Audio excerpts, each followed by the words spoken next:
जी, एक बार फिर से प्रेज़ द लॉर्ड, जय मसीह की। और मैं एक और वचन के साथ आपके बीच में आई हूँ, परमेश्वर का कलाम को लेकर के। सो प्रियो, हमेशा की तरह वही हम कहेंगे, प्रभु आपको बहुत आशीष दे। God bless you. परमेश्वर में उन्नति कीजिए, बढ़ोतरी कीजिए, फलवंत होइए। प्रभु का यही एक मकसद है। और प्रभु का राज इसी तरह बढ़ेंगे जब हम परमेश्वर के ज्ञान को ना पाए और पा करके हम अगर ना बढ़े तो परमेश्वर का राज कैसे बढ़ेंगे। तो परमेश्वर का राज और तभी बढ़ सकते जब हर एक विश्वासी के पास वचन गुलाम का गहराई के साथ वचन में चलेंगे और उस पर अमल करेंगे और लोगों तक वचन को जैसे सीखते हैं सीख करके लोगों तक पहुंचाए। यही परमेश्वर का उद्देश्य है, प्रभु यीशु मसीह का कलाम है। तो प्रियो, एक बार फिर आपके सम्मुख हम वचन को लेकर के आए हैं, रूबरू हुए हैं। और हमेशा की तरह एक ही बात है कि आप इस पेज को, जो नए भाई बहन जुड़े देखे, वो जरूर इस पेज को सब्सक्राइब करना और फॉलो भी पेज को करना। जब आप फेसबुक में देखेंगे या फिर आप यूट्यूब में देखेंगे, दोनों जगहों से प्रभु आपको बहुत आशीष दे, बरकत दे। तो फिर से हम वचन से लेकर के आए हैं और मैं आज जानेंगे, देखेंगे, सुनेंगे। और आज के जो वचन कलाम है कुरिन्थियों की पत्री से, और प्रभु हमें इस कुरिन्थियों की पत्री से हमें क्या सीखने को मिलती है और इसको सीख कर हम अपने जीवन में कैसे लेते हैं। तो उन भाई बहनों के लिए, उन नए विश्वासियों के लिए, उन पुराने विश्वासियों के, सबके लिए वचन है जो जैसे भी आए। और खासकर हम उन परिवार, उन मसीह भाई बहनों के लिए ये वचन हम आपके बीच में इंकरेज करने के लिए आपके बीच में रख रहे हैं। वैसे तो मसीह के लिए ही वचन है, और लेकिन जो वचन में ज्ञान और परिपूत होना चाहते हैं, जो डर कर सेवा में चल रहे हैं, परमेश्वर में बढ़ रहे हैं, तो उनके लिए इंकरेज है। हमें डर कर नहीं, हमें बेखौफ और बड़े खुलकर परमेश्वर में हमें आगे बढ़ना है। सो गॉड ब्लेस यू। आइए हम परमेश्वर के वचन से ही जानेंगे और परमेश्वर की बातों में सीखेंगे आज के वचन में। और इस वचन कलाम से जो हम पहला कुरिन्थियों 7 पद के हम 17 से देखेंगे, 17 से लेकर के 24 तक में वचन, 17 से 24 तक में ये छोटा सा वचन आपके बीच में लेके आए हैं। और इसमें सीखेंगे कि यहाँ पे क्या है, परमेश्वर की बुलाहट, परमेश्वर की बुलाहट के अनुसार चलो। आज हम हर एक मसीह के जीवन में, हम और आपके जीवन में, जितने भी मसीह भाई में परमेश्वर की ये बुलाहट है, क्योंकि हम सब परमेश्वर में हैं, उनकी बुलाहट है। तो बुलाहट है, तो बुलाहट के साथ हमें चलना है। जैसे जिनको जिस रीति से जिसको भी चुना हो, उनको उसी बुलाहट में रहकर परमेश्वर में वफादार बनकर सेवा टहल में अपनी जिंदगी का समय को गुजारना है। इस पृथ्वी पर जो मनुष्य जीवन मिला है, हमें अपने जीवन काल को जीना है परमेश्वर के अनुसार, परमेश्वर की आज्ञा के अनुसार, उसके बुलाहट के अनुसार उसमें चलना है। तो आइए हम कैसे प्रभु पौलुस के द्वारा ये प्रकाशन मिले और हम तक ये वचन को पहुंचे हैं, जिसे हम पढ़कर समझना है और गहराई तक चलना है। तो आइए सीखते हैं 17 में, 7 के 17 में, पहला कुरिन्थियों 7 का 17। तो हम सीखते हैं, आज के विषय रहेगा बुलाहट। क्या हम बुलाहट के अनुसार कैसे चले। ओके। और अपने जीवन को भी देखना है, चेक करना है, डर के नहीं चलना है। तो आइए इससे हम परिपुक्त होंगे इस वचन के द्वारा। यहाँ पे 17 पद को पढ़ते हैं। जैसा प्रभु ने हर एक को बांटा है और जैसा परमेश्वर ने हर एक को बुलाया है।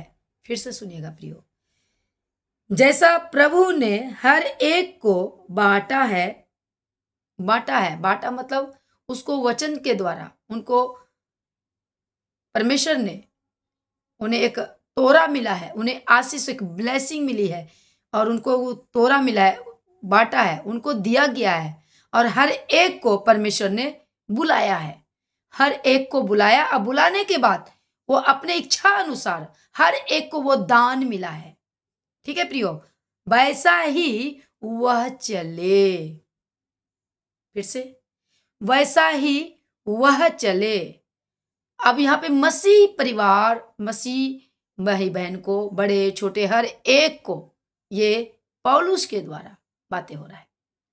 जैसे जिसको बुलाया है वैसा ही वो परमेश्वर के वचनों के द्वारा, आत्मिकता विश्वास के द्वारा चलने के लिए कह रहा है। आगे, मैं सब कलीसियाओं में ऐसा ही ठहराता हूं।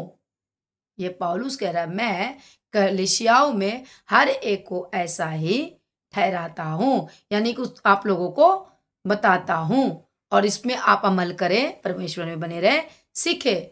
जिसको प्रार्थना करना था, इस बातों से सीखेंगे क्या मतलब है, क्या रीजन है, क्या इसके निचोड़ निकलता है। तो आइए पहले 18 को पढ़ लेते, फिर मैं आपके बीच में एक्सप्लेन करेंगे। जो खतना किया हुआ बुलाया गया हो वह खतना रहित ना बने। जो खतना रहित बुलाया गया हो वह खतना ना कराए। मतलब अब यहां पर यहूदी लोग वहां पे थे, बहुत लोग अनजाति भी आए जो बिना खतने से आए, उनको भी बोलता है कि तुम्हें बिना खतना करने की लोड़ नहीं है, और जो खतना हुआ है उसको भी चिंता करने की लोड़ नहीं है कि अरे वो तो खतना वाला नहीं है और मैं खतना वाला हूं। यह कहता है कि यानी सब क्या हो, प्रभु में आजाद हो गए, स्वतंत्र हो गए और ब्लेसिंग पाच गए, और सब एक समान हो गए हो। ना खतना वाले को देख करके चिंता तुम करो, और ना तुम चिंता करो बिना खतना वाले को देख के। ओके, यहाँ पे ये कह रहा है। आगे हम और भी बताएंगे। ना खतना, यहाँ पे क्या कहता है 19 पद में, ना खतना कुछ है और ना खतना रहित। ना खतना वाला कुछ मतलब कि इंपोर्टेड इसमें आएगा, और ना बिना खतना वाला, दोनों इंपोर्टेड ही हो। ना कोई 19 हो ना कोई 20 हो, लेकिन सबको जिस हालात में बुलाया है सब एक समान हो। आगे कहता है, परंतु परमेश्वर की आज्ञा को मानना ही सब कुछ है। यस, पौलुस ये बताना चाहता है। यहां पे क्या कहता है, परंतु परमेश्वर के, कहता है कि परंतु परमेश्वर की आज्ञाओं को मानना ही सब कुछ है। हम मसीह किस कैटेगरी से आए हैं, किस जाति धर्म से आए हैं, किस मतलब कि अपने आप को करेक्टर को में लेकर के आए कि अरे हम तो ऐसा थे, हम तो ये थे। परमेश्वर कहता है कि सब कुछ तुम भूल जाओ, सब कुछ भूल जाओ, बस एक ही बात रखो, परमेश्वर की आज्ञा। हम और मसीह को, हम परिवार को, हम लोगों को यीशु मसीह पौलुस के द्वारा ये कहना चाह रहे हैं, हम किसी भी अवस्था से, अब जैसे कि जिसको जैसे बुलाया है, पर ये चिंता ना करे।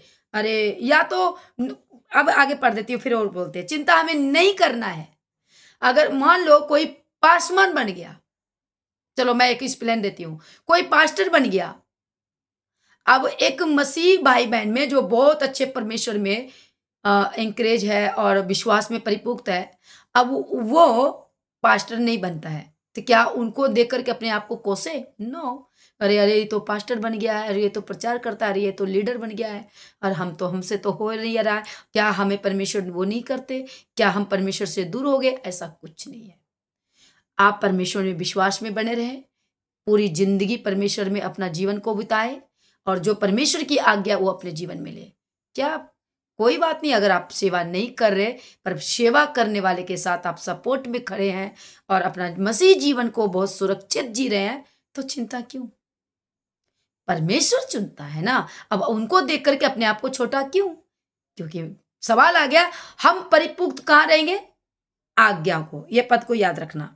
19 में कहता है, परमेश्वर की आज्ञाओं को मानना ही सब कुछ है। यस, कोई फर्क नहीं पड़ता, कोई लीडर है, कोई पास्टर है, कोई क्या कहते हैं टीचर बन चुके हैं, कोई इसमें हम मसीह परिवार में जो वो नहीं है, पर वो एक अच्छा विश्वासी मसीह जीवन जी रहा है, तो उनको ऐसा चिंता करने की बात नहीं है। लेकिन आप आज्ञाओं का पालन कर रहे हैं, आप आज्ञाओं को मान रहे हैं, वो पालन पोषण कर रहे हैं, वो चीज काम कर रहे हैं जो आज्ञा दी गई है। बस आगे बढ़ते हैं। फिर 20 पद में कहते हैं, हर एक जन जिस दशा में बुलाया गया हो उसी में रहे। यस, क्लियर हो रहे हैं वचन के द्वारा। हम विश्वासी में बन चुके हैं, हम विश्वासी का एक काम है विश्वास में बनकर दूसरे को गॉस्पेल बताना, उनको अपनी गवाही देना। आप परमेश्वर में कैसे बढ़ रहे हैं, आप परमेश्वर में कैसे रह रहे हैं, वो गवाही दे दे। आपका जीवन बदल गया, आप अपने हालातों से जकड़े से ठीक हो गए, तो आप गवाही दे। ये प्रभु यीशु मसीह का कलाम पौलुस के द्वारा कह रहा है। हम जिस अवस्था में, ठीक है ना, कोई बात नहीं, डरना नहीं है प्रियो। मैं जितने मेरे भाई बहन यूट्यूब और फेसबुक के माध्यम सुनेंगे, मसीह नया जीवन वाले परिवार, 1 साल का, 2 साल का, चाहे जो डर रहे हैं या कुछ अपने जीवन में उसको कुछ बातें उसको अंदर कोस रहे हैं, मत कीजिए। आनंद मनाइए, आज्ञा को मानिए। आपके अंदर में परमेश्वर कलाम चलाएगा, परमेश्वर उस योग्यता में लेके जाएगा। जिस योग्यता में आप हैं उसमें आनंदित रहिए और परमेश्वर की आज्ञा को मानिए। ये फिक्र चिंता मत कीजिए। जिनको सेवा करने के लिए चुना है तो वो सेवा ही करेंगे, लेकिन उनको देखकर आप डरेंगे तो और बैकस्लाइड होंगे तो ये रॉन्ग है, ये गलत है। परमेश्वर ने आपको विश्वासी बनाया है तो आप विश्वासी में अपने जीवन को आनंदित लीजिए। अपने घर परिवार, अपने फैमिली के लिए, अपने रिश्तेदारों के लिए ब्लेसिंग बनिए। चिंता मत करिए प्रियो। और हाँ, प्रभु को नाम पे, प्रभु के नाम पर अपने लोगों के बीच में, अपने फ्रेंड के सर्कल में, परिवार के सर्कलों में गवाही दीजिए। ये आपका जीवन है, मसीह जीवन। ओके प्रियो, ये मैंने आपको क्लियर कर दिया। ठीक है, और आगे बढ़ते हैं। यदि तू दास की दशा में बुलाया गया हो तो चिंता ना कर, परंतु यदि तू स्वतंत्र हो सके तो ऐसा ही काम कर। यस, यहां पे क्या कहता है, हमें जिस हालात में बना है ना, हमें चिंता नहीं, हमें परमेश्वर की आज्ञा को मायने रखता है कि उस आज्ञा को अपने अंदर फॉलो करना है और उस पर परिपुक्त और चलना है।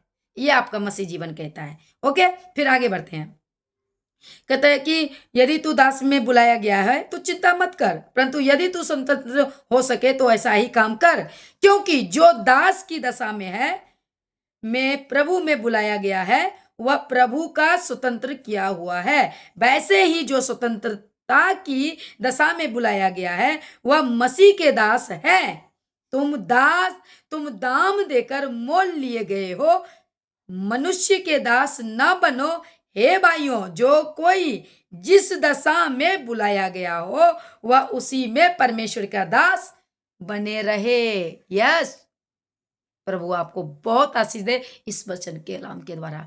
तो मैं आपको एक्सप्लेन करना चाहूंगी।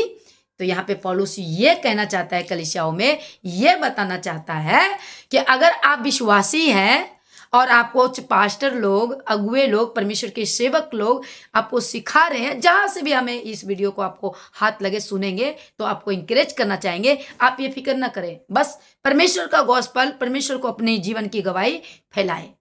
ये ही सेवा जीवन है। और आप परमेश्वर की आज्ञा को माने, अपने अगुए के अधीन में रहे। अगुए पर ये भी एक मैं लगे हाथ बताना चाहूंगी, अगुआ सच्चाई और खरी शिक्षा, सच्चाई सटीक बाइबल में अपना जीवन समर्पण दिया हो, उस अगुए में बने रहना, उस अगुए का अधीन रहना, उनको सुनना, क्योंकि वो इससे बताएगा। ये मैं बताऊंगी।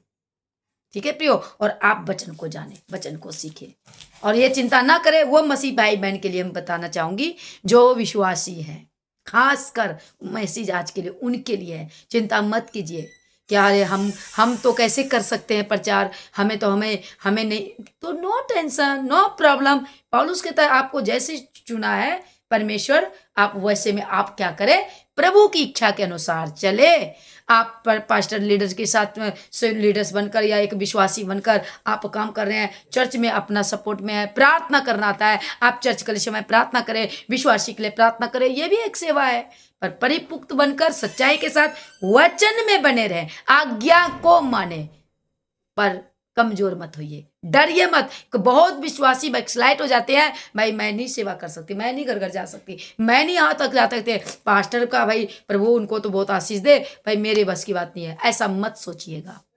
ये आपकी छोटी बहन, बड़ी बहन इस वचन कलाम से आपको इंकरेज करना चाहते हैं। आपको जिस सभ्यता में आप विश्वासी हैं बने रहिए, पर अपने जीवन को बढ़ाइए, विश्वास में फैलाइए, बैकस्लाइड मत होइए।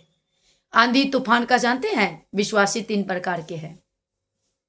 एक वो विश्वासी 30 गुना वाले हैं, 60 गुना वाले हैं और 100 गुना फल लेने वाले हैं। तो एक ऐसी विश्वासी होती है जो मसीह में बने रहते हैं, आज्ञा का पालन करते हैं और पूरी जीवन लोगों के लिए वो आशीष बना रहता है। भले वो प्रचार करने बाहर ना जाती हो, लेकिन वो विश्वास में परिपक्व अपने जीवन को स्वर्ग तक पहुंचाने के लिए बना रहता है, अंत तक धीरज धरा धरा रहता है। ये विश्वासी एक फलदायक 30 गुना वाले विश्वासी है। मैं ये वचन से आपको encourage करना चाहते हैं प्रियो। तो प्रभु आपको आशीष दे। और मैं यही कहना चाहते हैं कि अगर आप विश्वासी हैं तो वो विश्वासी बनिए कि लोगों के लिए आप ब्लेस्ड बन जाइए, आपको देखकर उसके जीवन बदल जाए, वो भी प्रभु में आ जाए। ये भी तो कम है। अगर आपका स्वभाव अच्छा रहेगा, चाल चलन आपका अच्छा रहेगा, विश्वास में बने रहे, प्रभु के आज्ञा को मान रहे हैं, तो ये भी तो एक वचन का काम है। ठीक है प्रियो। तो ये नहीं, अगर आप लीडर बन रहे हैं तो आपको परमेश्वर पर, क्योंकि परमेश्वर की इच्छा है ना किसको क्या बनाएगा। आप विश्वासी में बने रहे, परिपूत खिलते रहिए, अपने दूसरों के लिए अनुमति बनिए और दूसरों को गवाही दीजिए। ये गवाही भी तो एक परमेश्वर का सेवा है। प्रभु आपको आशीष दे इस वचन के द्वारा। और इस पेज को जरूर आप शेयर कीजिए, मेरे फेसबुक को, मेरे यूट्यूब को, और सब्सक्राइब कीजिए, फॉलो कीजिए। जो नए लोग जुड़ेंगे करेंगे, मैं हर वीडियो में ऐसे ही बोलते रहेंगे, क्योंकि इसमें आपको हर एक वचन से, छोटी छोटी बातों से आपको इंकरेज करेंगे, आपको विश्वास में प्रभु को परिपुक्त कराएंगे। ये मैं वचन के द्वारा खड़ी सटीक शिक्षा में बताएंगे। प्रभु आपको आशीष दे। God bless you.